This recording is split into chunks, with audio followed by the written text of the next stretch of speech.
Most service businesses feel chaotic, not because the owner is lazy, not because they're bad at business, but because the business was built on effort instead of structure. And effort works until it doesn't. If you're constantly busy, constantly checking messages, constantly thinking about what you might have forgotten, this is probably why. When people hear chaos, they think disaster, but that's not what this is. This kind of chaos looks normal. It looks like always being slightly behind, rereading messages to make sure you didn't miss something, checking your phone at night just in case, feeling productive but never clear. You might even be making decent money. From the outside, it looks fine. From the inside, it feels heavy. And that heaviness isn't incompetence, it's cognitive overload. Most service businesses are built reactively. A lead comes in, you respond, the client asks for something, you solve it, a problem pops up, you handle it. That works at 10,000 a month. Starts to get shaky at 40 and it completely breaks at 80.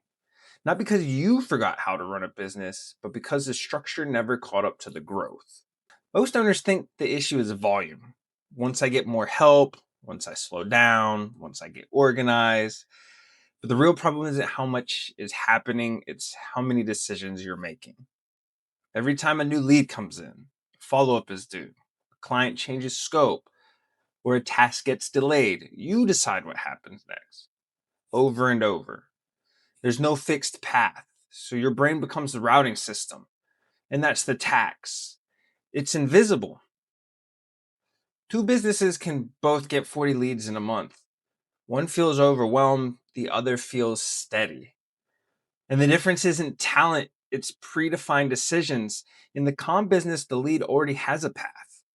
In the chaotic one, the owner is the path. Here's the part most people don't say: you didn't build it wrong, you built it fast. Most service businesses are born in survival mode. You say yes to the work, you figure it out, you deliver, you move. That's how momentum starts. That's how revenue gets created.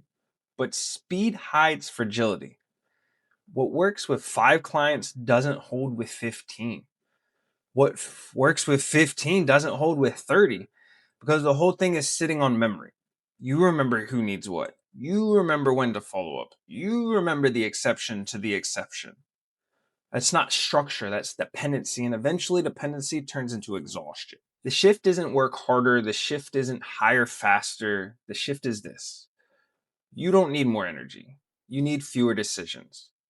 Calm businesses reduce decision load. They have a defined intake path, clear follow up timing, visible stages of delivery, a place where tasks live outside someone's head.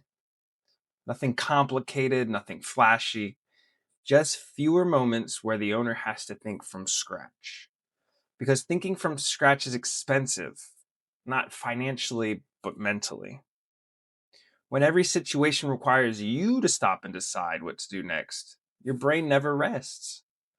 But when the next step is already defined, you move without friction. That's what structure does. It lowers the noise. When this gets fixed, something interesting happens. The business doesn't slow down. You do.